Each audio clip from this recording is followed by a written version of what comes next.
तो हेलो दोस्तों, आज हम क्लास 10th के वेरी वेरी आईएमपी क्वेश्चन के बारे में बात करेंगे, जिसका नाम है थेल्स अप्रमेय। देखो, आपको एग्जाम में दो प्रकार से पूछा जाता है। तो सीधा पूछा जाता है कि थेल्स अप्रमेय को सरल कीजिए, या फिर इस प्रकार से क्वेश्चन पूछा जाएगा। मैं आपको बता दूं कि जो आपकी किताब में 6.1 वाले प्रमेय, उसी को थेल्स अप्रमेय बोलते हैं। बहुत इंपॉर्टेंट क्वेश्चन पिछले कई वर्षों से पूछा जा रहा है, जैसे 2019, 20, 22, 23, 24, और इस प्रकार भी इसका चांस बहुत है। अगर आपको एग्जाम में दिखाई दे तो सीधा 5 नंबर में पूछा जाता है। यूपी बोर्ड, एमपी बोर्ड, अपने एमपी बोर्ड में भी 5 नंबर का पूछा जाता है, बिहार में 6 नंबर का आता है शायद।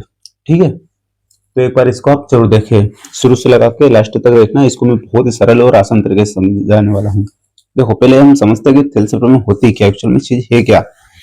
थेल्स अप्रमेय यूं बोलती है कि यदि किसी त्रिभुज की एक भुजा लेंगे और उसके समांतर अन्य दो भुजाओं को भिन्न बिंदुओं पर प्रतिच्छेद करते हैं, तो जो एक रेखा खींची जाती है वह अन्य दो जो भुजा होगी उनको समान अनुपात में विभाजित करेगी।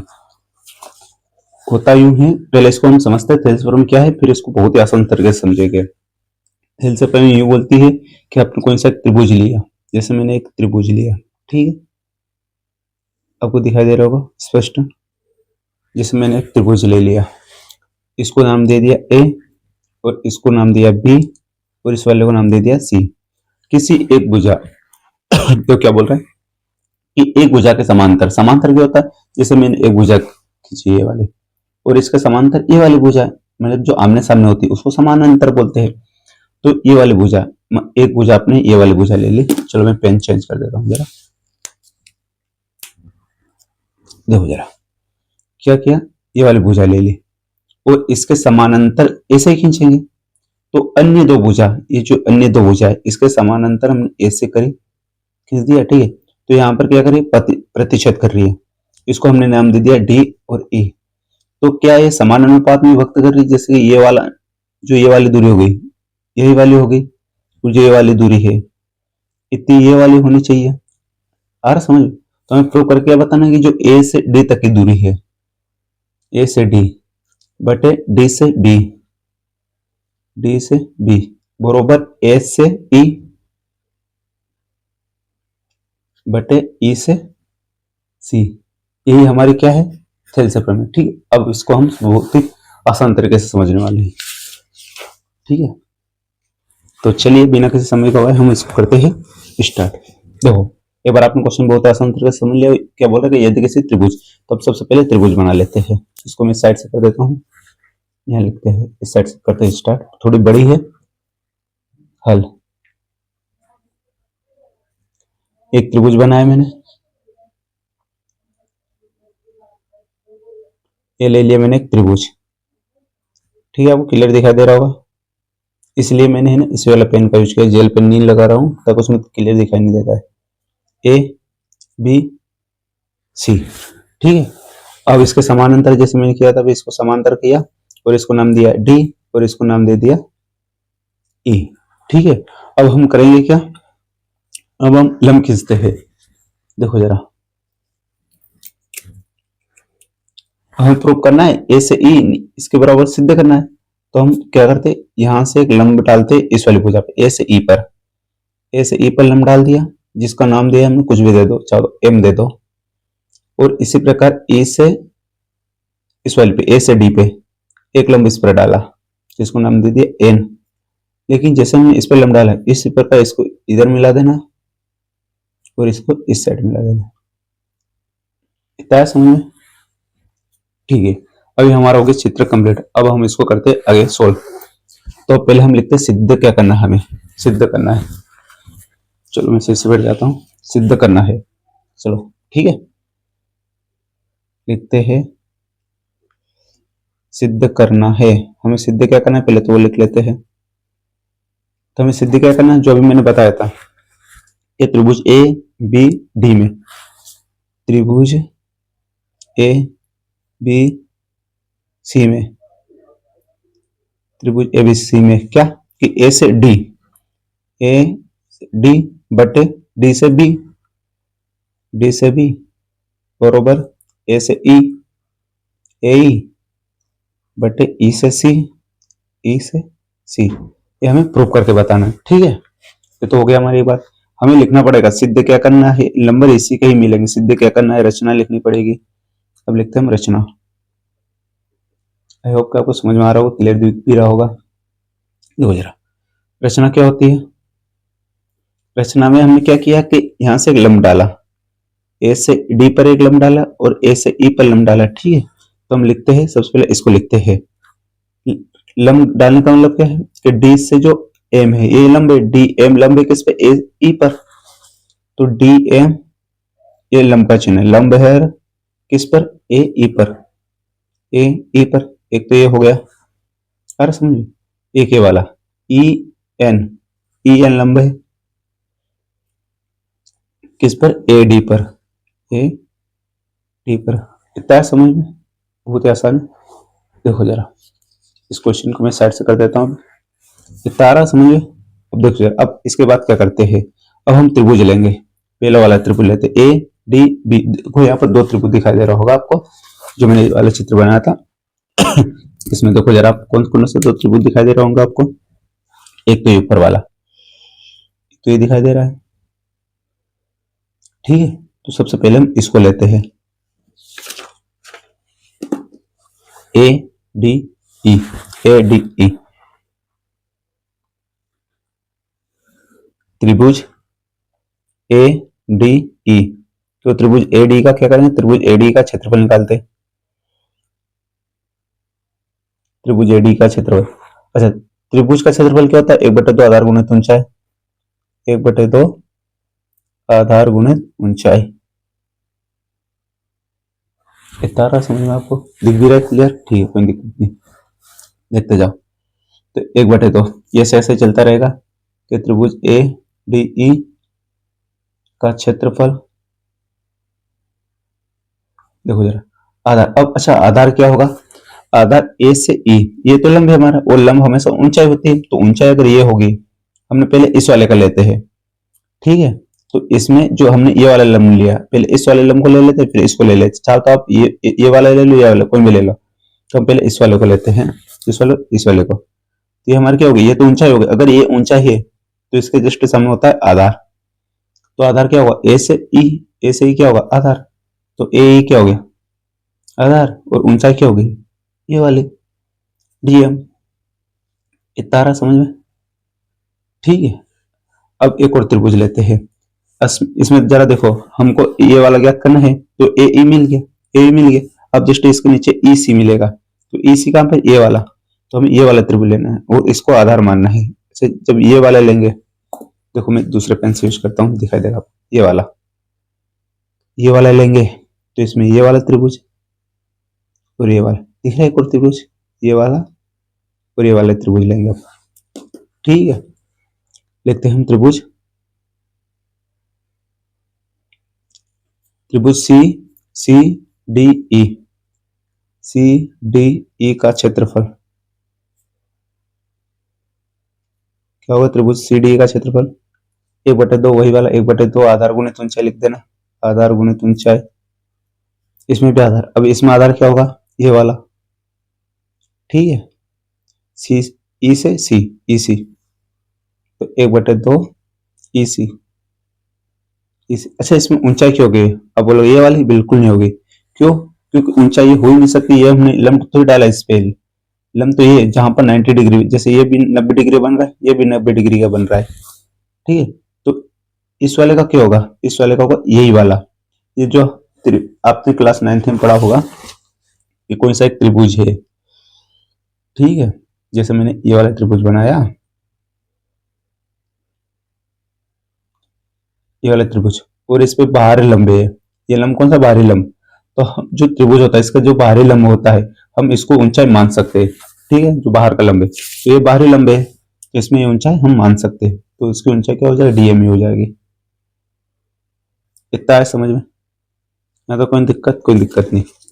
अब क्या करते हैं, हम इस वाले त्रिभुज को इस वाले, इसमें इसका भाग देते हैं, देखिए इसमें इसका भाग देते हैं। तो त्रिभुज ए डी ई का क्षेत्रफल, ए डी का क्षेत्रफल बटे होगा त्रिभुज इसका, त्रिभुज सी डी ई का क्षेत्रफल, भाग दिया। तो इस वाले में देखो, इसके बटे में इसके बटे में ये वाला लिखा, इसके बटे में ये लिखा है ना, जो ये वाला, अब तो इसके बटे हम ये लिखेंगे, यहाँ भी ऐसा लिख लेना आप, सी डी ई का क्षेत्रफल। ठीक, क्लियर दिख रहा है ना।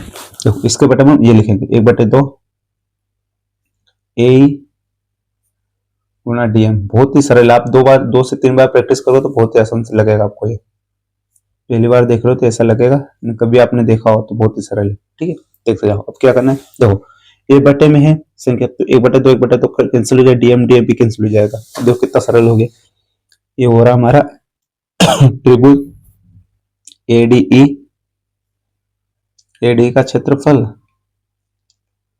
बटे त्रिभुज सीडीई का क्षेत्रफल। देखो अब कितना सरल हो गया। अब यहाँ पे बचा ए बटे ई सी। देखो ए और ई सी हमने इतना प्रूव कर दिया, अब इतना प्रूव और करना है हमें, इतना समझे, तो हम इसको दे देते समीकरण नंबर 1। ठीक, आई होप कि आपको क्लियर दिख रहा है। अब हम इसको आगे बढ़ते हैं। देखो जरा यहाँ पे अगले पेज में लिख देता हूँ। इसके बाद जस्ट देखो हमने क्या किया था, समझो जरा। हमने क्या किया, पहले ये वाला त्रिभुज लिया और इसमें इस लंब का यूज किया। अब भी त्रिभुज यही लेंगे लेकिन इस वाले लंब का यूज करेंगे, सेम इसका। इस साइड किया था हमने, इस वाले मतलब इस वाली भुजा पे किया था, इस साइड ए ए और ई सी प्रूफ निकालना। अब इस साइड लेंगे तो हम ये वाला लंब लेंगे और ये वाला त्रिभुज लेंगे। ठीक है, सेम का सेम, ऐसा ऐसा ही करें, बस खाली हमने पहले ये वाला लिया था, अब ये वाला लेंगे। देखो जरा क्या करते हैं, मैं वही वाला त्रिभुज लेता हूँ, जैसे ए डी ई का क्षेत्रफल लिया था ना, वापस वही वाला लेता हूँ एक और बार। कैसे के त्रिभुज, देखो जरा त्रिभुज ए डी ई का क्षेत्रफल क्या होता है, क्षेत्रफल 1/2 आधार गुणित ऊंचाई, 1/2 आधार गुणित ऊंचाई। इतना समझ। अब देखो जरा 1/2 तो वही का वही रहेगा। अब इसमें आधार क्या होगा, देखो पहले हमने ये वाला लंब लिया था, क्या किया था हमने, पहले ये वाला लंब लिया था। अब इस वाले को लेके 2 लंब डाले ना हमने, इस वाले को लेंगे। क्यों, क्योंकि हमें एडी भी चाहिए ना, तो एडी कैसे निकलेगा, जब हम इसको आधार मानेंगे। जब ये आधार कब होगा, जब इस वाले लंब को लेंगे हम, तो ये वाला लंब क्या हो गया हमारी ऊंचाई और ये क्या हो गया आधार। सारा समझ में। तो एडी एडी क्या हो जाएगा हमारा आधार, और ये ई से एन, ई एन क्या हो जाएगा हमारा, जो ई एन है, ई एन क्या हो गया हमारा ऊंचाई। ठीक, सारा समझ में। देखते जाओ भाई, ये भी वापस ऐसे ऐसे लिख देना वहां पे, का क्षेत्रफल। यहाँ तक कोई दिक्कत नहीं। अब हमने क्या किया था, देखो इसे इसी को निकालने के लिए इस वाला त्रिभुज लिया था। अब एडी मिल गया हमें, ये रहा एडी। अब बी डी और बी चाहिए, तो डी बी कैसे निकालेंगे हम, जब ये वाले त्रिभुज लेंगे। देखो मैं इस वाले पेन का यूज करता हूँ, ये वाला, ये डी बी है, तो डी बी कैसे निकलेगा, यहाँ से ऐसे गए और ये वाले त्रिभुज लेंगे, ये वाला समझ में आ रहा है आपको। देखो ये यहाँ से यहाँ गए, ये वाला त्रिभुज है। ठीक है, तो अब त्रिभुज, आप कौन सा त्रिभुज लेते हैं, बी बी डी ई, त्रिभुज बी से डी ई का क्षेत्रफल। इसका क्षेत्रफल क्या होगा, 1/2 आधार गुणित ऊंचाई, 1/2 आधार गुणित ऊंचाई। इसको आपके लिए लिख लेना, आधा लिख लेना, ऊंचाई लिख लेना। देखते जाओ, तो त्रिभुज बी डी ई का क्षेत्रफल क्या हो जाएगा, 1/2। अच्छा, अब इसमें आधार क्या होगा, बी डी, डी बी। हमने इसमें ये वाला आधार लिया था, अब डी बी, ये इधर हो गया डी से बी गुणा। अब इसमें ऊंचाई क्या होगी, देखो अभी हमने क्या किया था, इस वाले का जब त्रिभुज लिया था तो इसकी ऊंचाई ये वाले ली थी, इस वाले त्रिभुज लेंगे तो इसकी ऊंचाई ये होगी। मैंने बोला ना कि जो बाहर के जब लंब डालते हम, बाहर लंब डालते त्रिभुज में, वो भी हमारी ऊंचाई हो सकती है। इसका होगा ई से N, E N, E N. यहां तक आया समझ में, कोई दिक्कत, कोई परेशानी, कोई दिक्कत नहीं।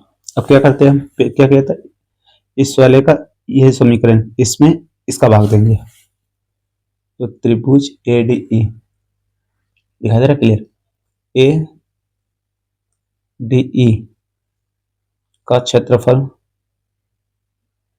बटे इसका भाग देंगे, त्रिभुज बी डी ई का क्षेत्रफल बरोबर, ये ऐसा कैसे लिख लेते हैं, देखो ये लिखा हमने तो इसके सामने यही लिखेंगे ना, तो 1/2 गुणा AD गुणा EN। इतना रहा समझ में, देखते जाओ। इसके बटे हम ये वाला लिखेंगे क्योंकि हमने ये वाला लिखा नीचे तो इसके सामने ये वाला, तो 1/2 गुणा DB EN। सब कट जाएगा, ये इससे कट गया, 1/2 इससे कट गया। देखते जाओ क्या होता है। त्रिभुज ADE का क्षेत्रफल, AD का क्षेत्रफल बटे त्रिभुज BDE का क्षेत्रफल बराबर हो जाएगा 1/2, सॉरी 1/2 तो कट गया ना, ये बचा A से D बचा बटे DB बचा। इसको हमने दे दिया समीकरण नंबर 2। देखो हमारे पास 2 समीकरण में, इसको मैंने समीकरण 1 दिया था और इस वाले का समीकरण 2 दे दिया। ठीक है, अब आपको क्या करना है, इन दोनों समीकरण देखो जरा ध्यान से देखना जरा। यहाँ पर ADE का क्षेत्रफल है यहाँ पर, और यहाँ पर भी ADE का क्षेत्रफल है। यहाँ बटन क्या CDE, ये देखो CDE का क्षेत्रफल, और इसमें दिया BDE का। देखो यार अब मैं क्या कंसेप्ट सिखाता हूँ। इसमें ऊपर तो ADE का क्षेत्रफल है, लेकिन जो बटन दिया है एक साइड ये वाला त्रिभुज का दिया है, इस साइड का है ये वाला का, और एक साइड इस वाले का दिया है। और समझ देखो मैं 2 पेन से बना देता हूँ। एक साइड तो इस वाले का त्रिभुज का क्षेत्रफल दिया इस वाले का, और एक साइड इस वाले का दिया है। अब मैं ऐसा बोल सकता हूँ कि जो ये वाला त्रिभुज है और ये वाला त्रिभुज ये समान होंगे। आपने क्लास 9th में कंसेप्ट सीखा होगा क्या, देखो मैं समझाता हूँ।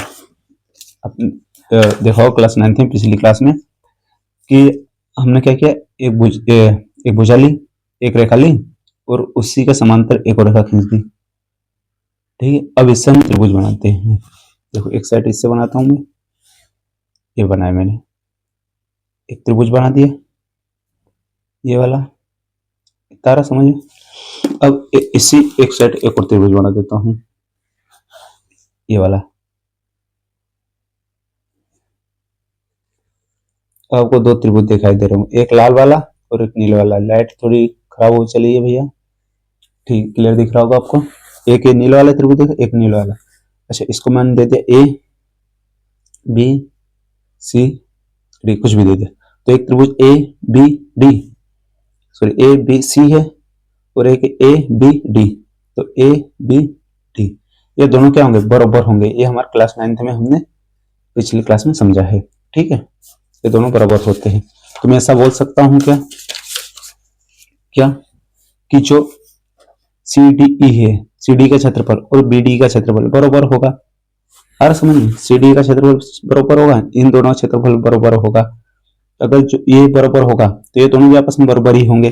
तब लिखते हैं लास्ट बार, देखो जरा क्या लिखना है हमें, त्रिभुज।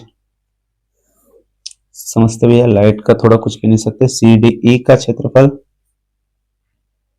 CDE का क्षेत्रफल, इसका CD का क्षेत्रफल बराबर है ये वाला BDE का क्षेत्रफल, त्रिभुज BDE का क्षेत्रफल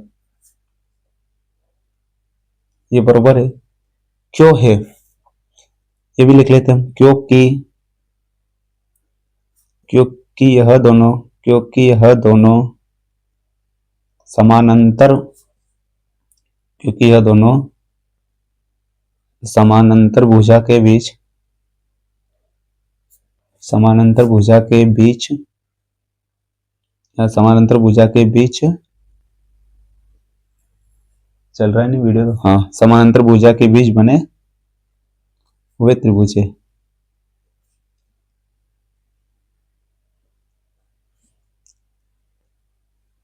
ठीक है, समानांतर भुजा के बीच बने त्रिभुज हमने बनाया। ये समानांतर भुजा लेते, 2 रेखा लेते समानांतर, उसके बीच बने हुए त्रिभुज है, इसलिए दोनों बराबर होंगे। अतः हम क्या बोल सकते हैं, समीकरण 1 और समीकरण 2 से, समीकरण 1 ये वाले और समीकरण 2 ये वाले, तो समीकरण 1 और समीकरण 2 से ऐसा लिख सकते हो आप। समीकरण 1 और 2 से ये वाला मान बराबर हो गया। आप इतना समझ में आ गया कि ये वाला बराबर, तो ये वाला पूरा बराबर होगा। जब ये बराबर है तो ये भी बराबर होगा। तो ADE, तो AD बटे AB बराबर क्या होगा, AE बटे EC, AE बटे EC। और यही क्या करना था, प्रूव करना था। देखो हमने शुरू में यही लिया था, ये सिद्ध करना, यही वाला सिद्ध करना था। देखो मैच हो गया, देखो जरा ADE ये वाला भी यही है, ठीक है। तो ये हमारा क्या होगा, आंसर लिख सकते हो आप, इति सिद्धम।